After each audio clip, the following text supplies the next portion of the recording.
When you know that you are queer, but your favorite drink is beer, that's gayish. You can bottom without stopping, but you can't stand going shopping, that's gayish. Oh, gayish, you're probably gayish. Well, life's just too short for narrow stereotypes, so it's gayish. We're also gayish. It's Gayish with Mike and Kyle. Hello, everyone in the podcast universe. This is Gayish. The podcast that lifts your soul and puckers your hole. Oh. That's from Adam. Oh, like a lemon. Thanks, Adam. I'm Mike Johnson. I'm Kyle Getz. And we're here to bridge the gap between sexuality and actuality. Today, it's heavy on the sexuality part. Oh, my God, Kyle. We're talking about orgasms. We're talking about orgasms. I'll have what she's having. Well, I'll share some data. Maybe you don't watch what she's having. Oh. She's not having it. That's foreshadowing. Great. Foreplay shadowing. Yeah. No. But first. How are you? I'm good. How are you? Great. You thrashed me one more time again in the poll. Yes, I beat you at the poll. Yeah. Orgasms. Speaking of orgasms, beat that poll. Beat that poll. Spell poll. I beat you at the polls and got a double win on both the gap bridger vote and the tiebreaker vote. That's not true. That's not true? You only selected one topic this month because you won last month. Right, but I beat you at both the polls. Orgasms. Sorry. I mentioned it for both episodes. No. We're doing U equals U for the Patreon monthly bonus episode. Yes. That was mine. Yeah. That was yours. Got yes, you did get one. You slipped one in there. Right. Yeah. Okay. I got first non-winner. Yes, exactly. Which is called our Patreon bonus episode. Okay, great. Yeah. We talked enough now. Okay. I guess. I just always feel so weird when we go immediately into the news because we don't have any feedback or corrections because nobody's listening. It's a fucking vacuum of space out there. We could read more feedback if we wanted to, but don't care. Okay. I just want to ramble at the beginning for a little bit to make them wait for it. Yeah. The anticipation. Here's the news. Shut your mouth hole. It's time for your ear holes. News. News the first. A federal judge on Wednesday granted a partial injunction against Idaho's law prohibiting the use of public funds and facilities to provide gender-affirming care. There are lots of negatives in this. Is this good or bad for us? It is good for us. Great. Okay. Yeah. I don't think it's showing up. I don't see any squiggles about it. All right. But that's not true. If you hear chomping in the background, I'm taking care of a dog, and she's hungry right now. After not eating at all for 3 days, she's hungry right now. Yeah. Okay, great. The lawsuit, Robinson versus Labrador, was filed by two... Labrador? Yeah. Cute. Nom, nom, nom. Nom, nom, nom. Was filed by two trans inmates. Wow. So here's what the most interesting part about this. States everywhere are no trans people, no bathrooms, no doctors for you. All of this horrible shit. In this case, though, it was over whether the state of Idaho could deny gender-affirming care to incarcerated criminals. And so...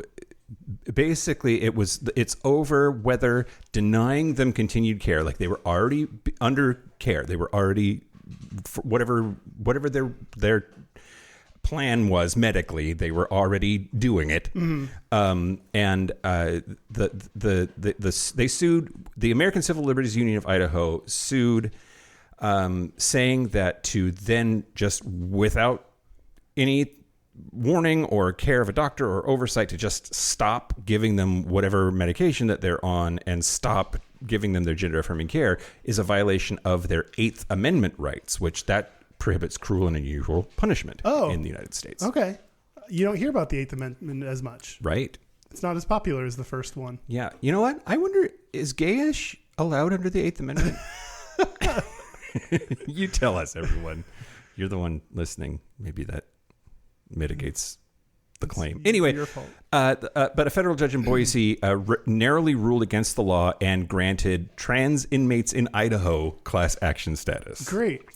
Quote, plaintiffs have raised serious questions going to the merits of their claim. They have shown likely irreparable harm from enforcement of the act, and the balance of equities and public interest weigh in the plaintiffs' favor. That was Chief U.S. District Court Judge David C. Nye. It was a 28-page opinion, which I'll start reading right now. This is our episode. Yeah. But the government shouldn't make decisions about your medical care. Right. Like stopping treatment of something should be under the care of a doctor. Yeah. That Christian asshole, let's face it, straight white dude, is not a doctor. Right. The Bible, not a doctor either. Nope. Jesus, not a doctor. Say what you will about Jesus. Didn't have a doctorate. Yeah. So yeah, like stop getting between people and whatever is going on with their doctor. And that includes their reproductive care. That includes their gender affirming care, like cancer care. I don't give a fuck what it is. Maybe let's let the doctors do their doctoring. Yeah, for sure. Anyway, so it's interesting. It is a narrow ruling. It only applies to inmates in Idaho. The rest of the state is still fucked. Sorry, Idahoans. Wait, you said it only applies to Idaho. Idahoans? Yeah. Yeah. So the rest of the state? But if it applies to all the Idaho, isn't that good? No. It only applies to inmates in Idaho. Inmates in Idaho. Got it. Got it. Yeah. So the rest of the state is still fucked. But if you're in prison, maybe consider committing a crime to get your hormones. Oh, no. That's fucking terrible. Yeah. Anyway, well, I'll keep an eye on this story. It is still, it's just an injunction while it works its way through the courts, but it is interesting. Yeah. Okay, you ready for news of the second? Yeah. This one, I'm not going to do a trigger warning, but maybe should. But just so I already did by saying I wasn't going to. Yeah, kind of. So there was this shooting in Georgia, and a 14-year-old boy in Georgia is accused of killing 4 people in a mass shooting. And the reason I'm bringing it up in the news here is that the father of Colt Gray, which is the name of the 14-year-old boy who is accused of killing all of those people, Colin Gray, who's 54 years old, was taken into custody and charged with providing the firearm used in the killings. Both father and son were denied bail and remain in custody, but apparently newly released transcripts of the interrogation that the police conducted against Colin and Colt indicate that the dad he was defending his son by claiming that he had been accused of being gay by classmates. So basically it's like the reverse gay panic defense or something. Like the dad is like, well, of course he wouldn't shut up the place. Everybody thought he was gay. Wow. What a weird excuse for a shooting. Yeah. Like that doesn't justify that. It's like, it's a clusterfuck of fuckery, right? Yeah, The idea that like, yeah, kids are awful. And yeah, I'm sure that on the playground in certain parts of the country, being accused of being gay is like the kiss of death, especially at 14. Fuck that noise. Yeah. Also, then does not justify murder. No, right? like how is that your reaction as a dad to be like, oh, I hear about that. Here, let me provide you with a firearm. Right. Yeah. Yeah. Well, apparently the firearm was a Christmas present. So police indicated Merry fucking Christmas. The police have visited the home numerous times in the past and issued warnings saying that his son should not have access to firearms. Yeah. But apparently he gave the gun that was used in the killing as a Christmas present. Wow. And even after warnings, that's like one of those things that's like, it's not that no one saw this coming. Yeah. Well, and it is gun culture. This like weird broken masculinity that if you say that guns are necessary and you love them and you have them around your house and easy access to them, you are saying that it is a viable solution to problems. Yeah. So if you're a teenager whose brain is not done cooking yet and is a real dum-dum because of hormones or whatever, there's a problem. I'm sure it feels fucking terrible, whether it should or not. I have a solution to that problem. It is my parents' culture that they've built up that says that guns are a solution to problems. Yeah. And I don't see how you can really be like honest and not hold the parents culpable. Yeah, for sure. Anyway, fuck guns, man. Yeah. Second Amendment's the worst shit that ever happened to this country, and I stand by that. Yeah, I agree. Great. News the third. I have been lately trying to keep celebrity news out of the news because I don't know. I feel like we're past it now or this something. This isn't that kind of podcast. Right. Yeah. And Ben Platt did just get married, but anyway. Oh, okay. But I thought Good for him. this one just really makes me happy. So comedian Will Ferrell is being widely commended online following the release of a trailer for his new Netflix documentary Will and Harper.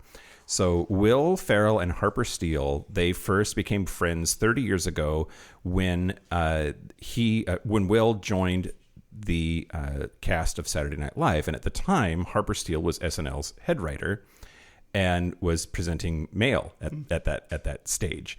And so this Netflix documentary is about Harper coming out to Will Ferrell, and they decided to take a road trip together and film the whole thing and turn it into a documentary. And apparently it is just it's being lauded as sort of what you should do when a trans person comes out to you who is your friend in your life. So someone on the internet wrote, quote, "In a world full of J.K. Rowlings, be a Will Ferrell." I really, really, really want to watch it. It's going to stream on Netflix starting the 27th of September, but it is also available in select cinemas starting this weekend. So got to get that Oscar potential. Maybe. Can you get an Oscar for just documentaries though? Like, is that a real Oscar? Sure. Anyway, it's really interesting. One of my favorite things from the trailer, and I hope there are more moments like this, but they're having this real like serious. Will asks Harper, "Are you a worse driver now that you're a woman?" And she's like, "Oh my God, that's fucking terrible. Fuck you, that's terrible." But yeah, I am. I just think it's great. Anyway, I plan on seeing it. I'll report back how I feel about it when I do, if I remember to, which I won't. That's the news. That's the news. Speaking of people we'll report back on if we remember it, I want to thank the following new Patreon member, Mad Max. Mad Max? Yeah. Beyond Thunderdome. Fury Road. Yeah. I hope you're not anti-Semitic. Is that what that movie was about? No, but that Australian guy that used to be famous that we canceled. The original Mad Max. No, older than that. Okay. I don't know. No, I don't know. It doesn't matter. He was fucking. He was Braveheart. You know that guy. Mel Gibson. Mel Gibson was the original Mad Max, and like we hate him now. Oh right. Okay. I took my pills. I promise, Kyle. This was not about you, Mad Max. This was a side tangent between just me and Mike. Thank you to Mad Max. Thanks, Mad Max. If you want bonus episodes, bonus segments, if you want to use my hole, to use Mike's hole, ad-free episodes daily, go to patreon.com/Gayish podcast. Do it. Do you want to talk about orgasms? Do I? Do you? I hope you do. Okay, Kyle. What? Orgasms. So this was, you weren't just the one that wanted this. I was not the only one that wanted this. Lots of people wanted orgasms. Right. There was a survey request for us to talk about orgasms, which is, on our big list that we have. And I picked it off our big list. So thank you to the person that requested this. Yeah. Thank you to the person who requested this. Okay. So Kyle. Yeah. You're going to fucking roll your eyes at me and I can just feel it before it even happens. What is an orgasm? What is an orgasm? Do you know it's actually hard to define? Yeah, it's that feeling of, when you jerk off. Well, okay. Great. I've defined it. You did it. You did it. So, it's weirdly hard to define. Why? Well, because usually we refer to orgasm as the act of male ejaculation. Oh. Without really looking into the other kinds of orgasms and the way that they differ, and the fact that you can ejaculate without having an orgasm. You can have an orgasm without ejaculating. Yeah. You also might not make sperm at all, and then you still have an orgasm. Why? There are people who say that they have anal orgasms in which they experience spasming of the anal muscle, the sphincter. Does that count when that's not related to urogenital response at all? Like, it's a lot, Kyle. And then there's tantric orgasms, which apparently like there's no like throbby fun part to that. It's just this like heightened euphoric ecstasy feeling. Like there's lots of different kinds of things that get labeled orgasm, and I want to know what we're talking about here. All of it. Let's talk about all of it. Oh my God. Okay. Yeah. Well, what did you want to talk about? Yeah. No. Let's talk about that. Let's talk about all of it. But mainly the feeling of awe when you jerk off is the main one. The feeling of ah. Yeah. Great. That's a technical term, right? Yeah. It's in my technical Kyle's definitions. So if I talk to you about the history of orgasms, what we're really talking about is the biological evolution of orgasms. And I wanted to start at the top of the show by saying that there's going to be a lot of stuff today that we're going to talk about, where we're going to be talking about penises and vaginas, and we're going to be talking about prostates and testicles, and we're going to be talking about ovaries.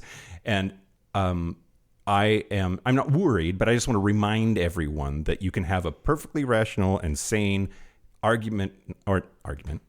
discussion about biological sex and reproductive organs, and it is way easier, instead of saying it the long way, to say like male body parts and female body parts. But none of that is gender. Like I just want to remind everybody that that's not the same thing. Yeah, that's smart. So, but there's a lot of, especially when we start talking about animals and the evolution of all of this stuff, there's like not a lot of trans animals, Kyle, turns out. How do we know? Right. Yeah. So mammals all have something similar to what we would call orgasm, in that we don't call it orgasm? Well, that's tricky. Oh. But there can be like a flushing that happens. There can be elevated heart rate. There can be spasmodic or rhythmic contraction of the pelvic floor. And then there's also, in the case of biologically male animals, ejaculation that occurs. That sounds like an orgasm to me. Now, what? Yeah, me too. Okay, me too. What's interesting when we start looking at that? Do you have a guess for which mammal has the longest orgasm? A pig. That's correct. How do you know that? Just a random piece of information. Someone's like, they orgasm for like 30 minutes or something like that. Did it reflect in my glasses? They have corkscrewed penises, which I think is adorable. Sometimes I just know facts, Mike. I know. Okay. All right. Great. On average, their orgasm lasts 30 minutes, but it can last for as long as 90 minutes. Damn. Man, I got shit to do. I don't got time for that. Right. Can you imagine? I think the conversation that is really confusing, or that like we have to like bear down on, is sex for pleasure, and orgasms are widely believed to have evolved in females, in women, human cis women, because of pleasure. And all of it is tied to reproduction. Mm-hmm. And then somehow orgasm becomes independently pleasurable.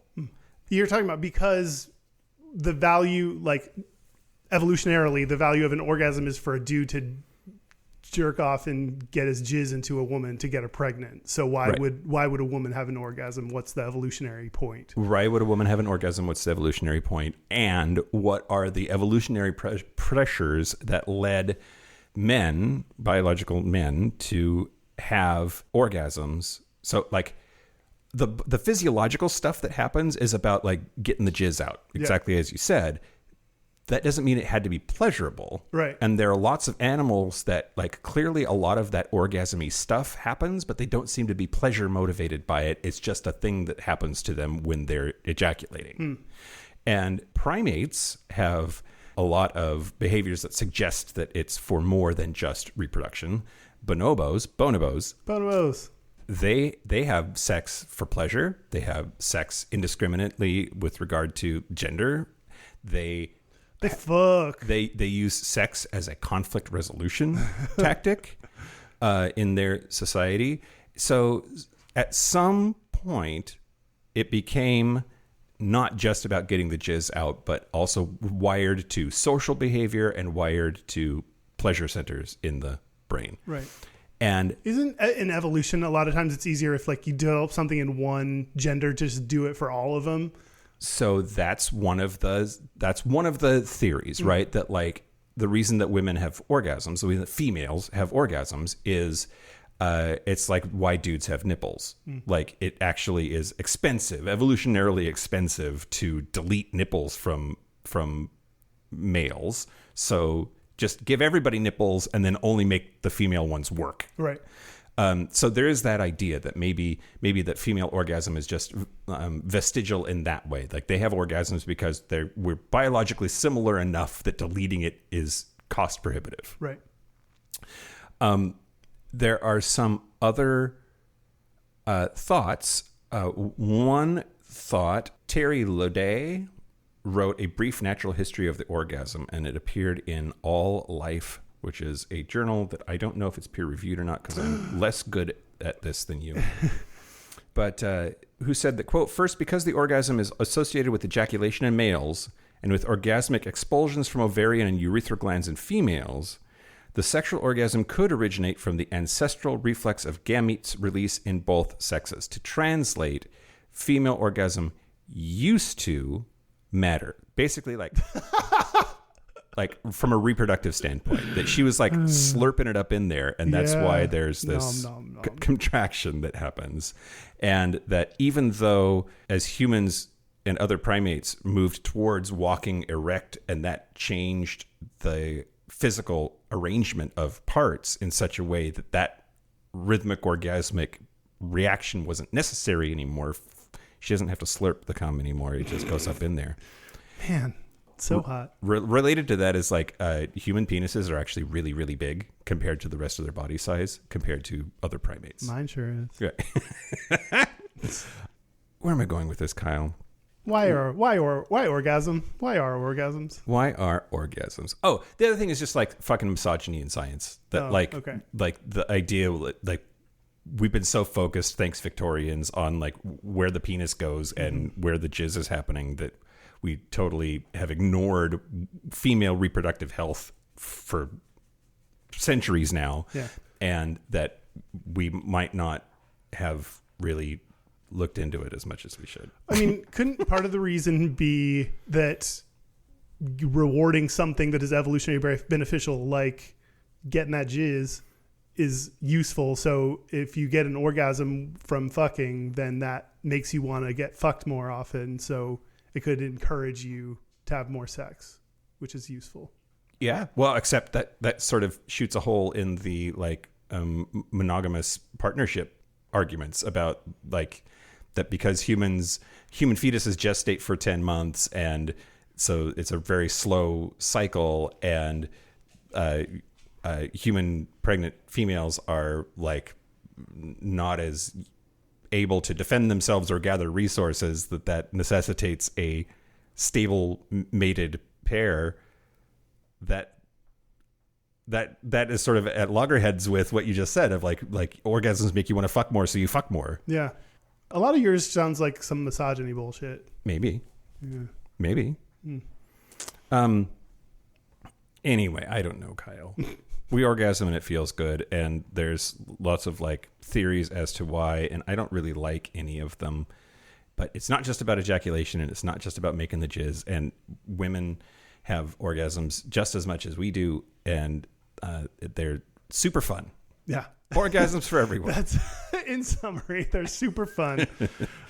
Should I tell you some of the data? Yeah, tell me the data. Do women have orgasms just as much as men? That's the question. This is called Differences in Orgasm Frequency Among Gay, Lesbian, Bisexual, Heterosexual Men and Women in U.S. National Sample. This is by David A. Frederick, H. Kate St. John, Justin R. Garcia, and Elizabeth A. Lloyd. They were all like, let's do middle names on this one. Yeah, sure. Why not? 2017, and it came out in the Archives of Sexual Behavior, a peer-reviewed academic journal. Great. And they noticed, or they pointed out in the introduction, there's a gap between heterosexual men and women in frequency of orgasms during sex. Yeah. So do you know in which way? Yeah. Yeah. What is it? All dudes have orgasms, and like lots of ladies don't. Yep. And why do you think that would be?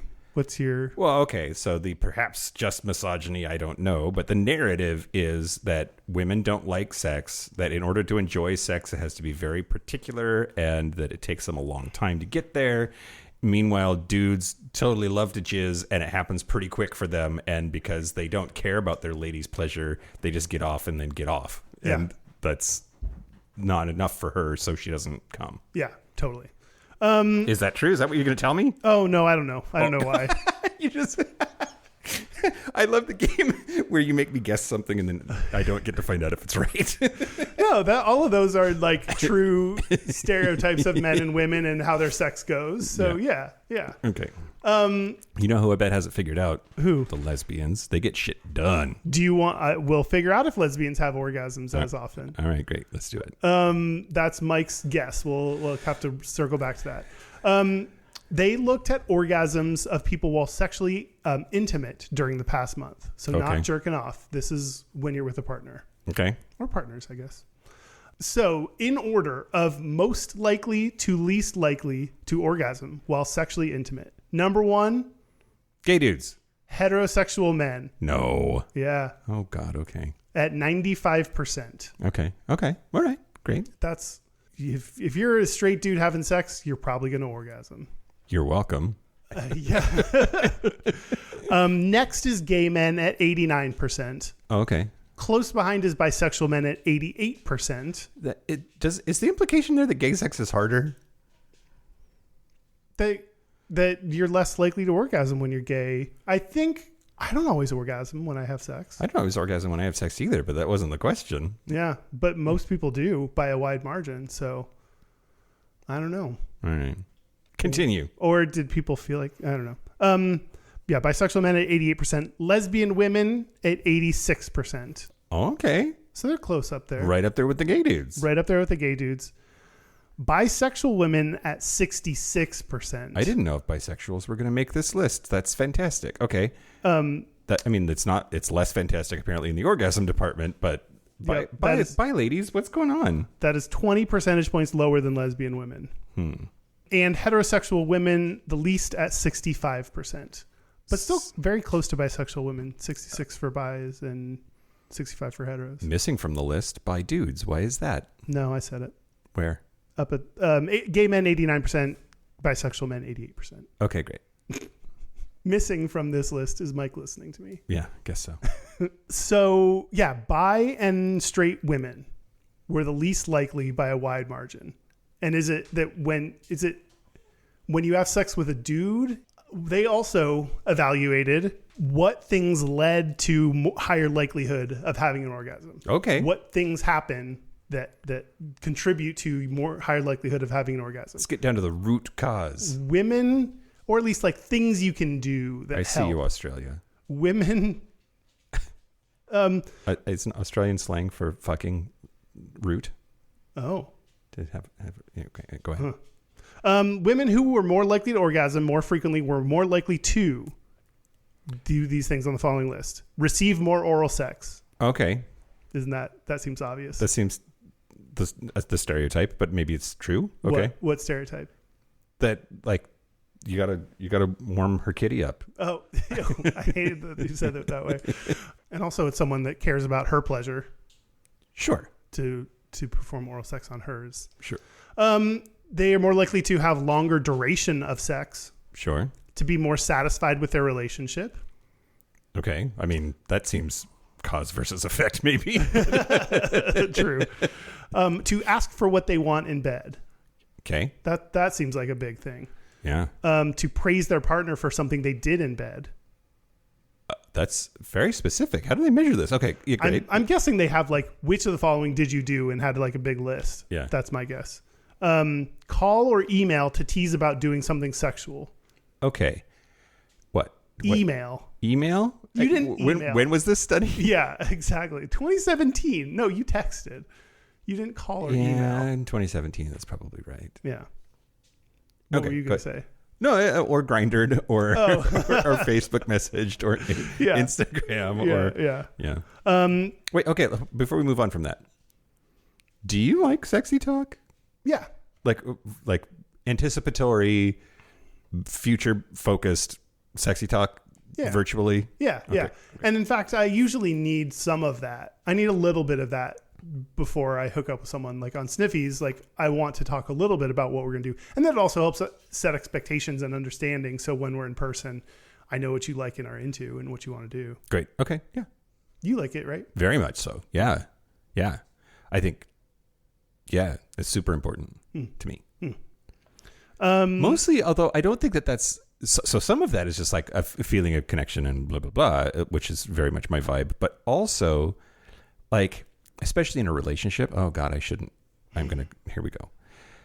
In a relationship, when you're like in the, like, you're in it, like you're living the life of being in a relationship together, it's very hard to know when you like, someone comes home from work and then you're like cooking dinner together and then you're like cleaning up and doing the dishes and then you turn on whatever show you're binging together.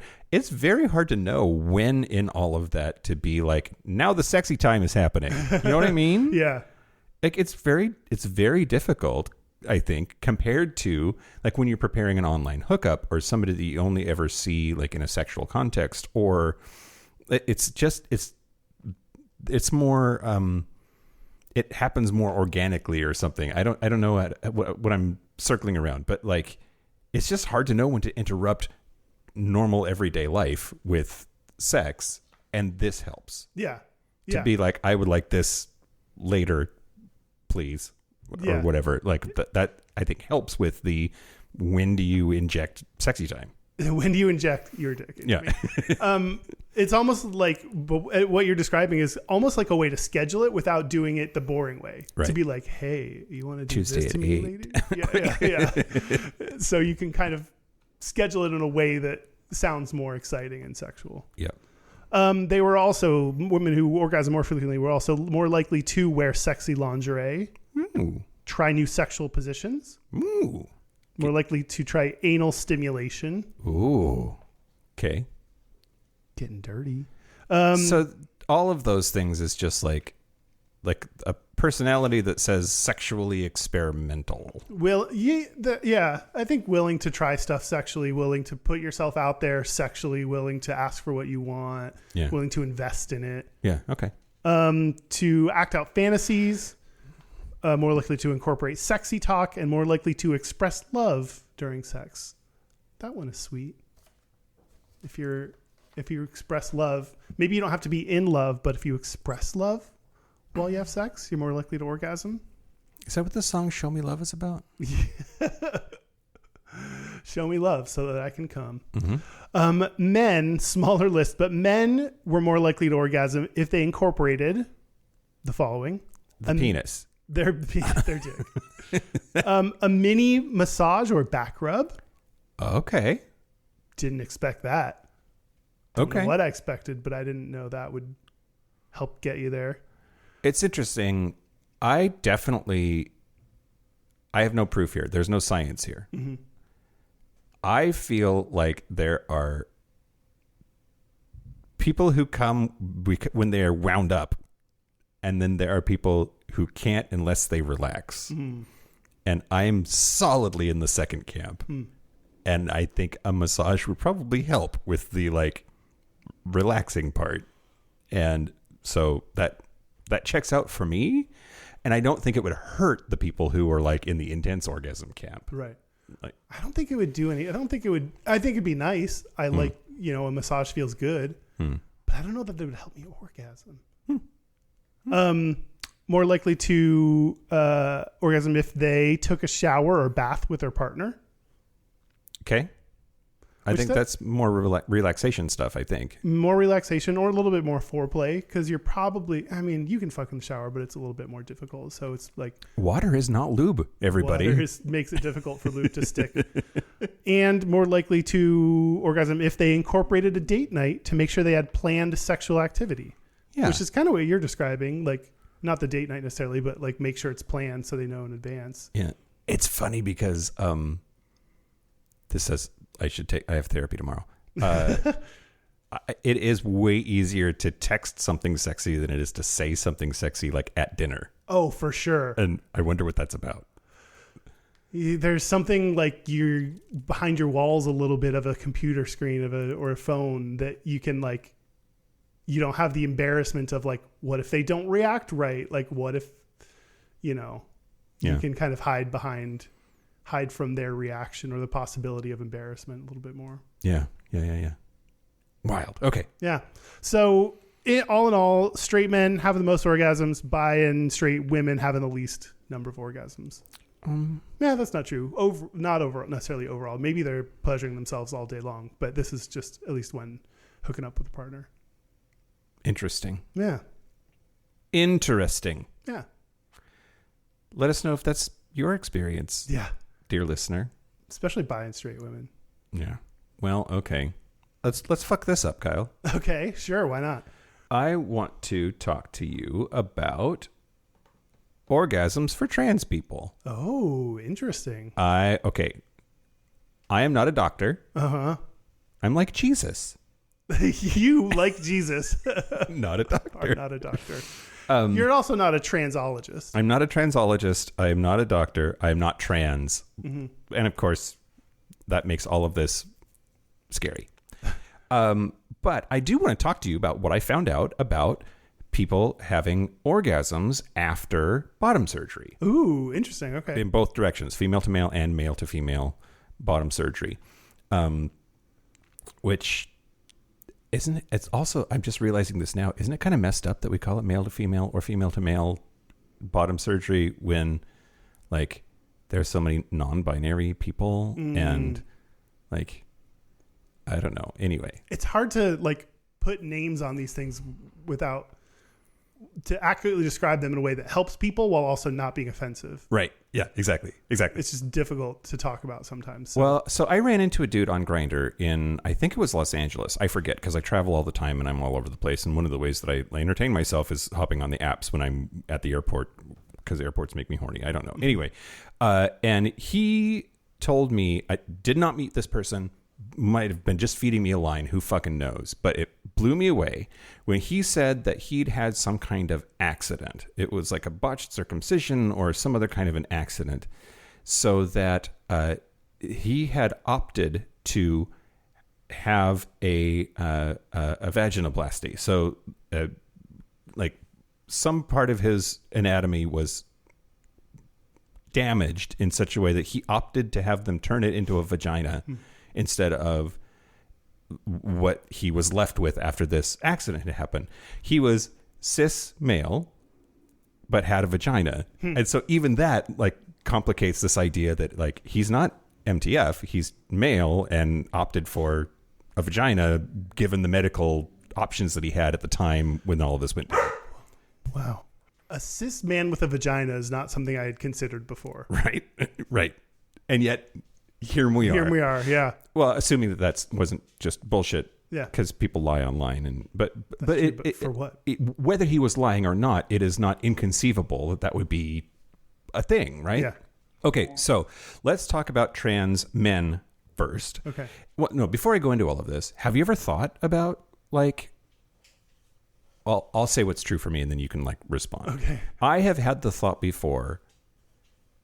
If you have bottom surgery, in whichever direction, are we good enough at it as a medical institution that it works? Yeah. Like, obviously you can't have babies now and you can't ejaculate now, but are all the other functions of reproductive organs, does it work? Yeah. Yeah. I for sure thought that and then been like, you know what? And it's none of my business. Right. And then I move on with my day. Right. But also, the episode is orgasms. I also think that like if giving up orgasms was part of what you had to consider, I don't know. I don't want to give up orgasms. Yeah.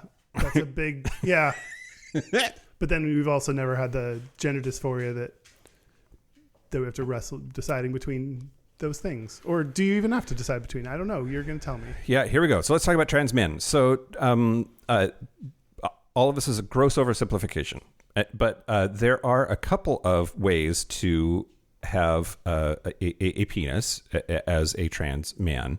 And there's metoidioplasty and phalloplasty. And metoidioplasty is basically clit enlargement. So which happens naturally as part of testosterone therapy, but then also you can lengthen the clitoris by cutting some ligaments that then make the clit stick out more, and in that case, and then they may or may not have additional surgery to remove or close up their vagina. There are lots of options beyond that, but just focusing on the clit and clit enlargement, apparently that results in a penis that is 5 to 6 centimeters at most in length, and in a lot of cases that's too small for penetrative sex, but it is not out of the question. But people with metoidioplasty basically have no change in their level of sexual arousal and orgasm beyond what testosterone already does to change their libido. So 97 participants in one study who had undergone metoidioplasty reported complete satisfaction with the quality of erection and sensation, and there were 0 reports of any issues with arousal or orgasm. Wow. 0. That's wild. Yeah, and not only that, sexual satisfaction with their partners increased from 50% to 81%. Orgasm frequency increased from 45% to 77%. Frequent sexual arousal increased from 40% to 60%, and even the rate of masturbation increased from 20% to 78%. Wow! So that simple act of gender confirmation resulted in like dramatic improvements in satisfaction with sex life and orgasms. Kind of across the board, across all these different areas. That's so. I have to imagine there's, it's beyond just the actual parts. It's feeling more confident in yourself and who you are, and having less struggles with other medical issues. Like all of that probably leads itself to higher likelihood to have a good sex life. Yeah, absolutely. So the other like how to make a penis is called phalloplasty, and according to Johns Hopkins, they create a penis out of skin from a donor site, typically from the arm or the leg or the back.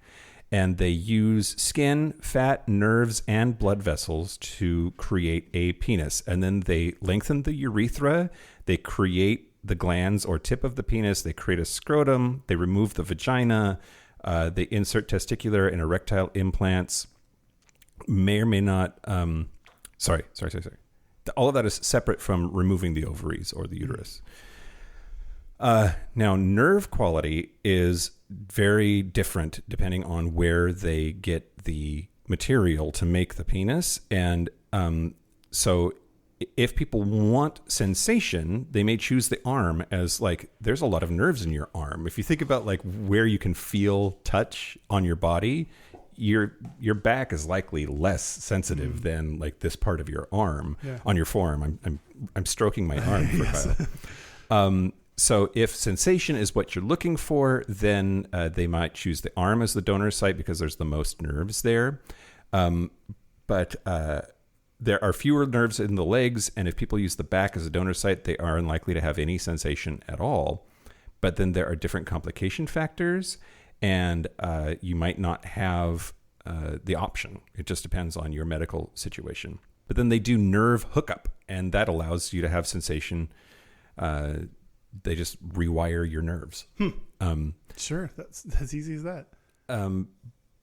But then, at least according to Johns Hopkins University, if penetrative sex and maintaining an erection are important, people can have an erectile prosthetic. And then once that is added, and you can then maintain an erection because of this erectile prosthetic device, then whether you do that or not, it's possible to have an orgasm after phalloplasty. Now, the numbers aren't as good as clit enlargement, but you still can.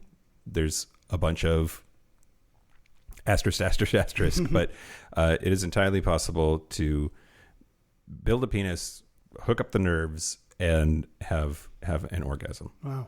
Which is wild. The other thing to consider it just depends on like gender dysphoria and all of that. With phalloplasty, you can have a penis between 5 and 6 inches. So, wow. You could have a penis that's above the average size of a penis. Yep. Yep. Good for you. Yep. Okay. So now let's talk about trans women. This is wild to me. So there are 3 options for lower for bottom surgery for trans women. That's orchidectomy. That's the removal of the testicles. You can just do that regardless of whatever else you do. And then there's vaginoplasty, which removes the penis, testicles, and scrotum and creates a vaginal canal and labia with that material. And the surgeon will also create a clit using a portion of the gland's penis. Oh.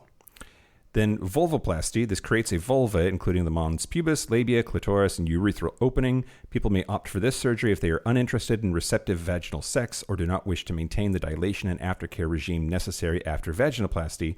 People may also refer to this option as minimal depth vaginoplasty. So basically, it's a clit and a urethra to pee out of, but no. It's for looks. It's for but no, like you can't actually put anything in there. Yeah.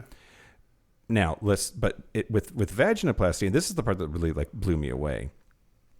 With vaginoplasty, they can make a clitoris from the head of the penis, and if the surgery is successful and they wire up the nerves properly, you can have a full-on regular clitoral orgasm, just like you could as a cis man, just by rubbing like the underside of the head of the penis.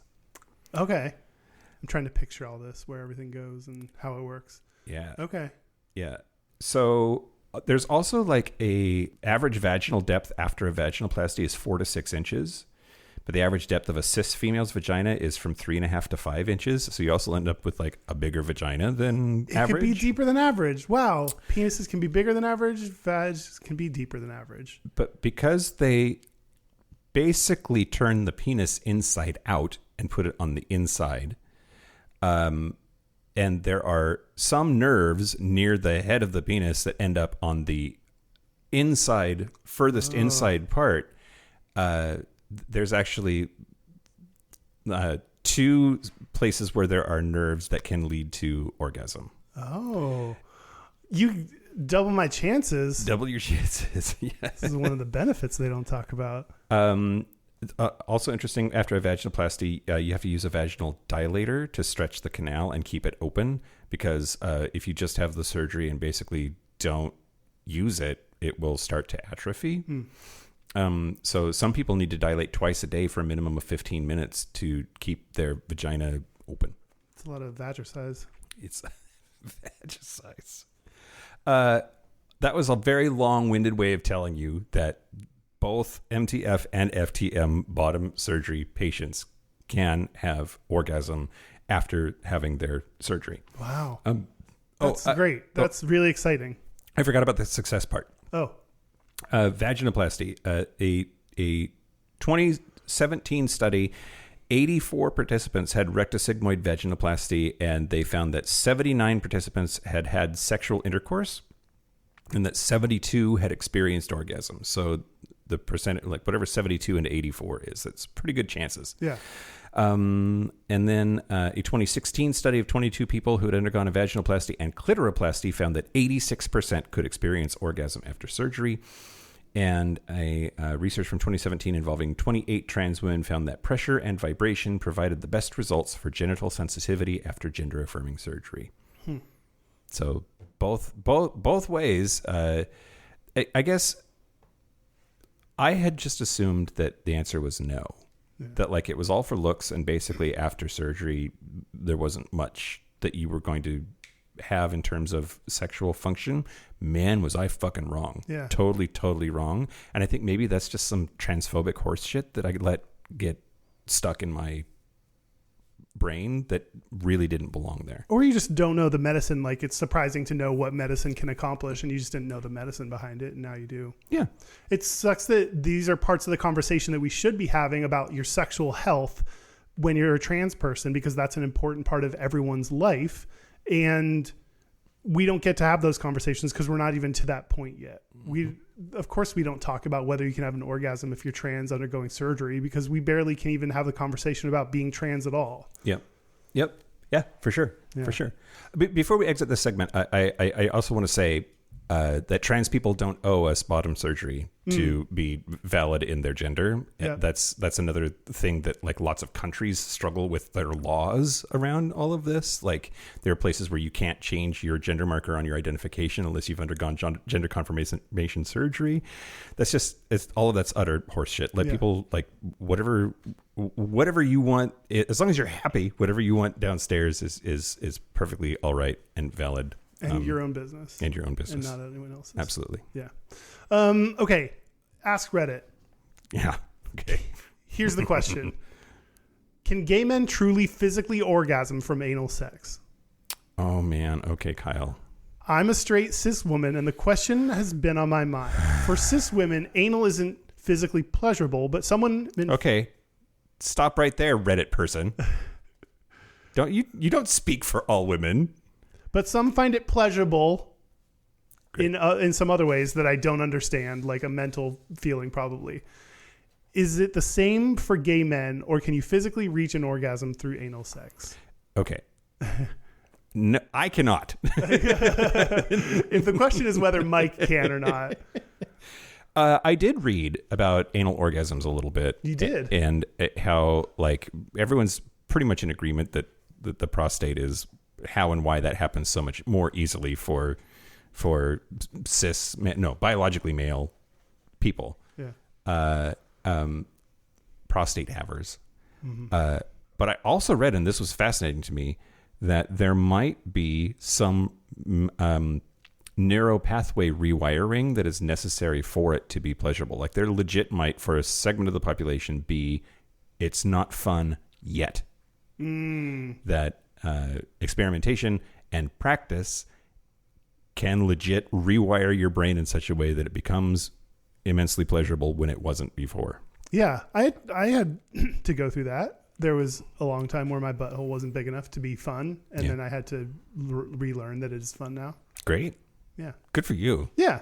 You should write a how-to or something. I did. Okay, great. I've published it. Great. It's called How to Bottom when you're thinking of bottoming or something like that. Great. So here are some of the responses as to whether men can come through their ass. Oh, God. Come through Reddit. Men can come from anal sex, and there's even an askgasm thing that feels like a whole body orgasm instead of just coming. Okay, this is what's an orgasm thing. Does that count? One of the replies to that comment was this: "Thank you, Doug, for that epic night of sex." So I feel like if there's an askgasm, I certainly haven't had that. I've had my prostate hit so well that I felt so good that I had to make them stop. That's fun. It is. I wish I would have powered through though in retrospect and seen what would happen. Yeah. So, oh man. Okay. So only one time when I was bottoming, I had like my whole spasmed, and it was nice. Huh. But also I was like, what is happening? And like, I didn't like lean in. I kind of like fought it, I guess, a little bit, but I don't know if that doesn't sound like what they're describing here though.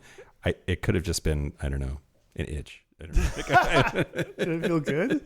Yeah, it felt good. Oh. I was like, oh, this is kind of like, it's kind of like the physical sensation of an orgasm is that like contracting of your pelvic floor. And it felt like that, but just the whole part, nothing else. And so I was like, oh, this feels like a third of an orgasm or something. Mike, did you have a little anal orgasm? I guess so, but like it didn't. Yeah, maybe. Huh. Someone else said yes. They usually start leaking from prostate stimulation. So that's another thing that can happen from hitting your prostate. This is where you talked about like ejaculation does not always equal orgasm, and orgasm doesn't always equal ejaculation. You can start like ejaculating stuff from your prostate being stimulated. Sure. Even without an orgasm. Well, and like there's also like people who have to have their prostate squozen. Oh. Like it's the same thing. Like pushing on it, squeezing it, milking it can like make the juices come out of there. So like hot. It could be a dick just as well as it could be fingers. Yeah. Or a poker or whatever. Maybe a vibrator or something.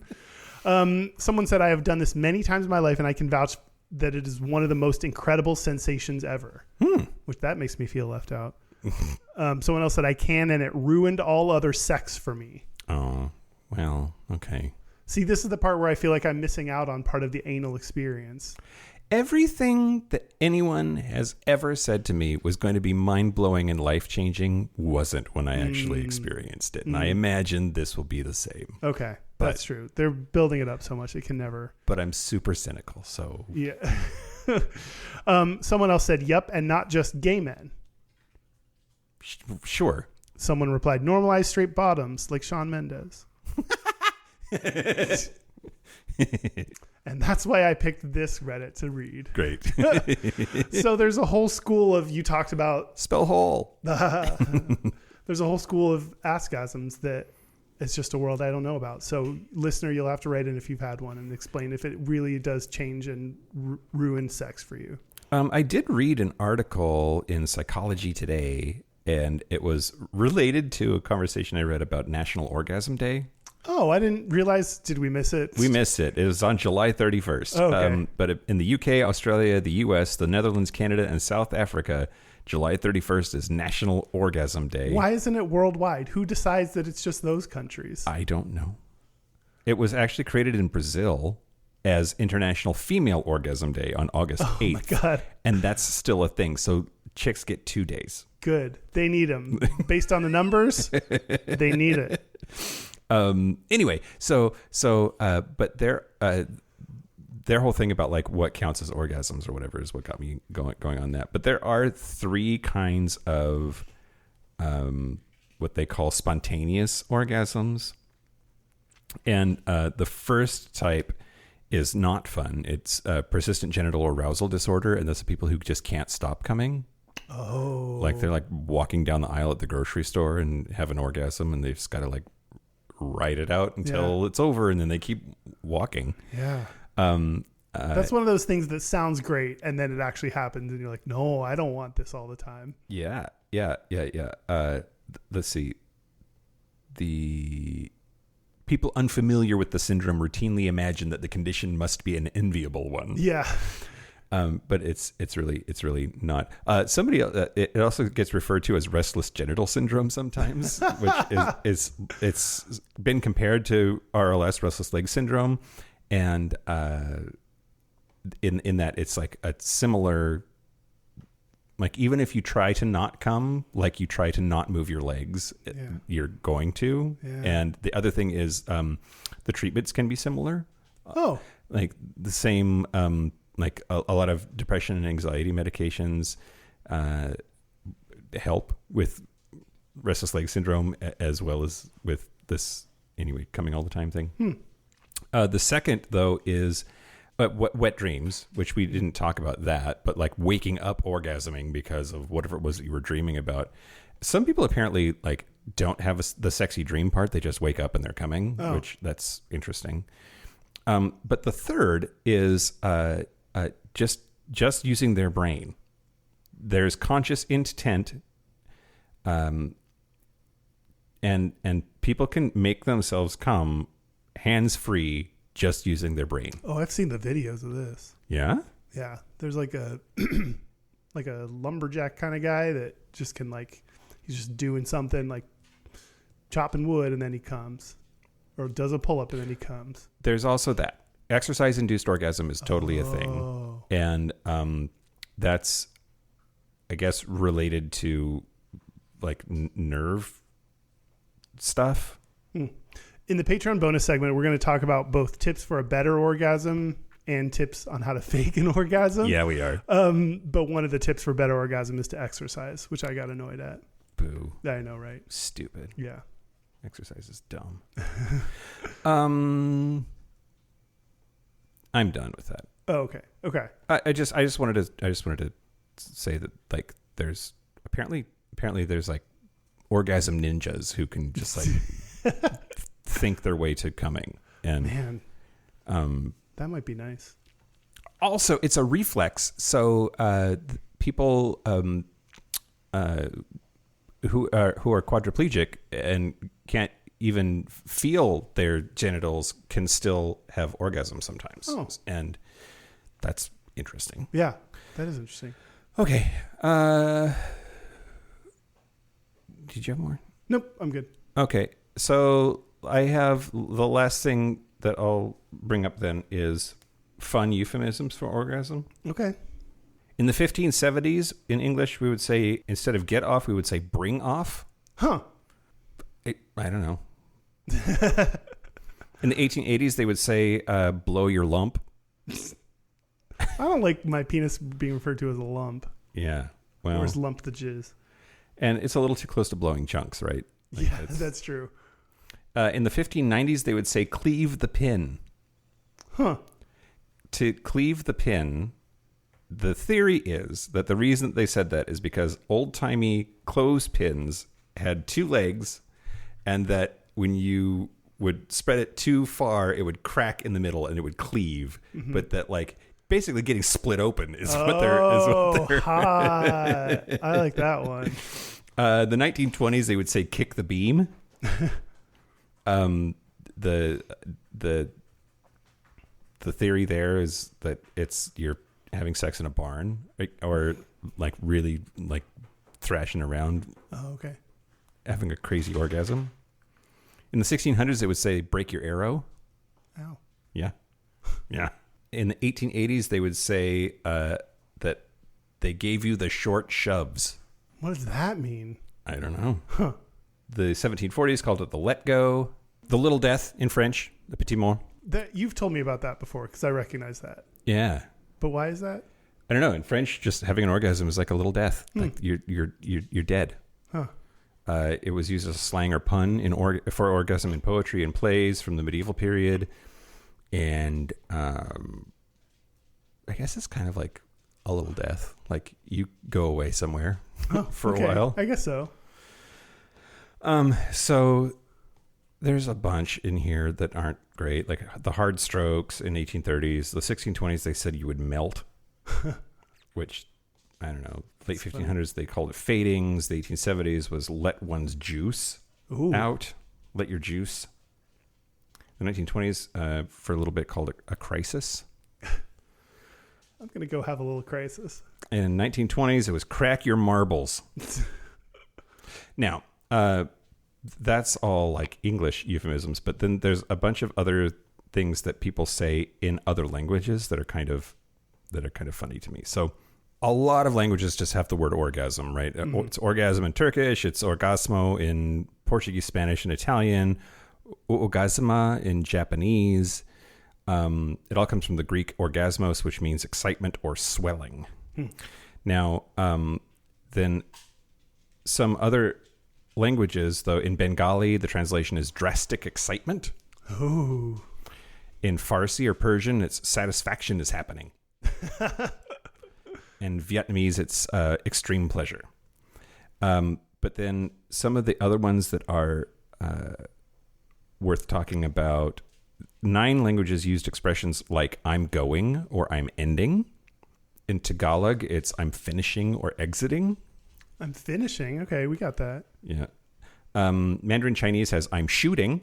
Ooh, there you go. Finnish thinks orgasm is a fire. They say now I'm the fire, or I am fire. I am fire. Huh.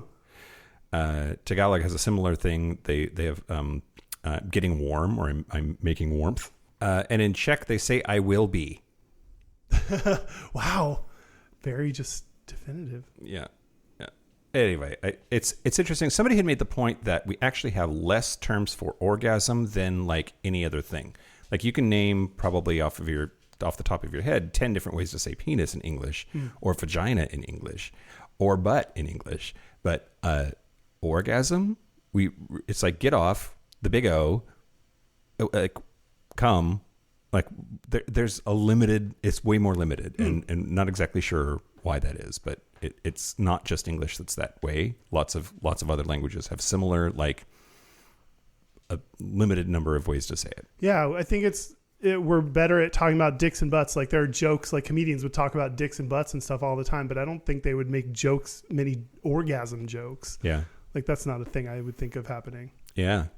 Yeah. Maybe because it's a feeling instead of a thing. It's a verb instead of a noun. We make it so it's embarrassing to talk about, Maybe. even though it's natural. Although we definitely have a lot of euphemisms for jerking off, so Yeah. I don't know. That's true. Anyway, Huh. Did we do it? Did we shoot our load? Orgasms aren't necessarily gay. We found out from the Gayda, but they are male Yeah. and Yeah. lesbian. Yeah. At least stereotypically, because they're more likely to have them. Yeah, and they're more complex than I thought. Yeah. Yeah. They're not just for dudes, but we're, I guess, have an easier time or something. I don't know. Do you have orgasm? You and I both said we don't always orgasm when we have sex, which is unique. I wonder why that is. Well, for me, it's usually because I've been drinking.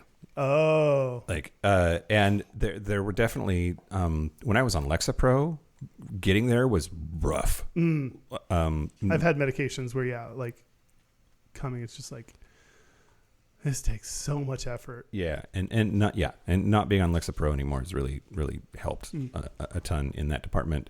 I also think that like sometimes maybe it's stress, but if I get up in my head and worry about it, it's not going to happen. Yeah. And so I definitely get to this point where I just recognize for myself, like, this isn't going to work. So I do what I can to help whoever I'm with, and then try to make them feel better about me not coming. And, Yeah. Because they think it's a reflection on their performance, or they can. Yeah. Which it's not, often not. It's hard not to take responsibility for your partner's orgasm. Yeah. And you shouldn't. Right. Like, we need to normalize being able to say, hey, I'm not going to come, but like, I'm happy to help you if you can or will. And believing that person when they say that back to you. Yeah. And there are lots of reasons that somebody could maybe not orgasm that they're not into you. Right. Right. I often, when I bottom, I often don't orgasm. Yeah. And I don't know. Sometimes I prepare people for that ahead of time. Like, I say things like no recip, or like words, I don't know. Or sometimes they just don't seem to care because all we talked about was like them fucking me and getting off. But yeah, it's pretty common for me not to have an orgasm. That's okay. It's still a lot of fun, and I enjoy what I'm doing, and I want to do it. So it's not a bad thing. Yeah. There's nothing wrong with being proud of your craft, Kyle. Yeah. Now did we do it? Yeah, I think so. We're going to take a break and I don't know. Talk about tips. Yeah, tips. Just the tips. Just the tips. Let's take a break. Break. This is the part where Mike and Kyle take a break. Are we back? We're back. We're back. You just got some tips on how to fake an orgasm. I think you need to read that article a little more. Yeah, that was not good. No. But I also didn't know I was going to do that bit until it started happening. Maybe we should have got that in dress. Yeah. Let's do our gayest and We're straightest. going to do our gayest and straightest, but first, our website is gayishpodcast.com. We are on social media at Gayish Podcast. Our hotline, you can send us text messages or leave us voicemails, especially if it's your gayest and straightest. It's 5855-GAYISH. That's 585-542-9474. Standard rates apply. Our email is gayishpodcast@gmail.com. Our physical mailing address is Post Office Box 19882, Seattle, Washington, 98109.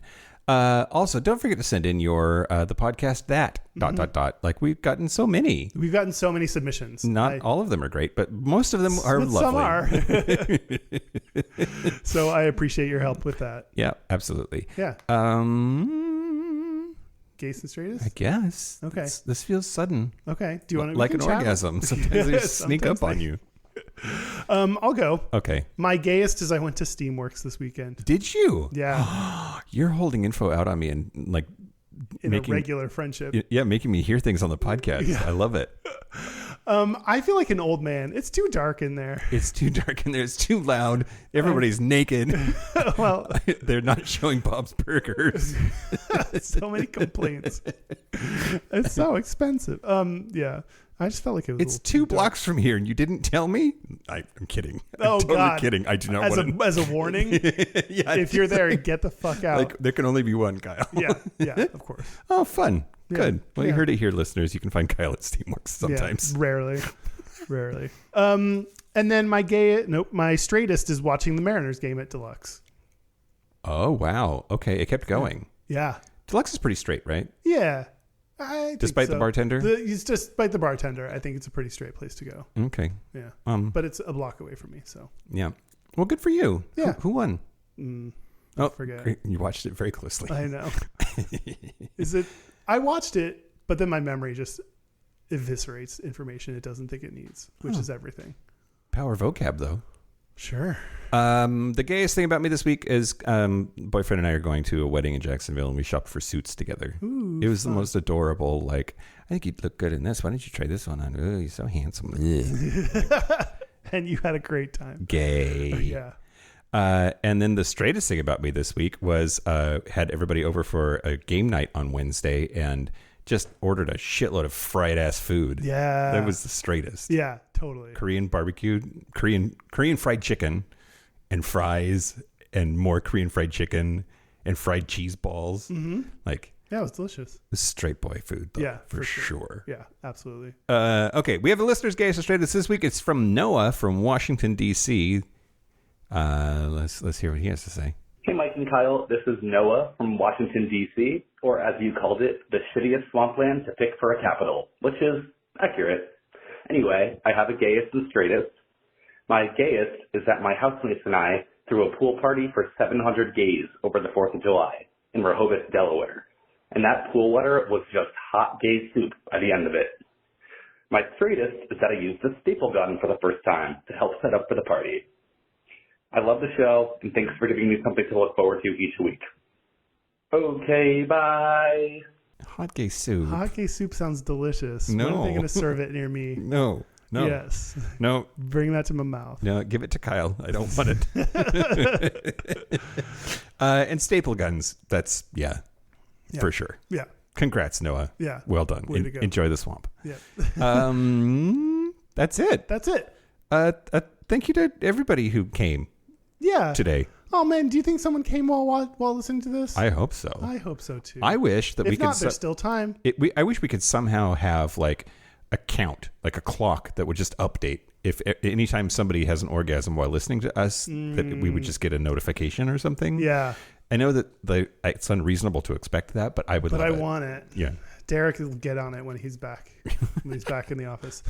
I also want to thank our super gap bridgers. Thank you to Locomotive, Kaylee Adams, Kit Oliver, Kobe Gordon, Squoggle, Pip, Andrew Bugby, William Bryant, John Carley, Yost Osel, Jonathan Montanius, Forrest Nail, Steve Douglas, Explosive Lasagna, Michael Covington, Just Jamie, Thomas B, Dusty Sands, A. Coleman, Chris Cacciatorians, and Jerome York. Thank you for your support. Thank you for your money. That's it. This has been Gayish from the Chris Cacciatorian Studios. I'm Mike Johnson. I'm Kyle Getz. Until next week, be butch, be fabulous, be you. See ya. See you next week.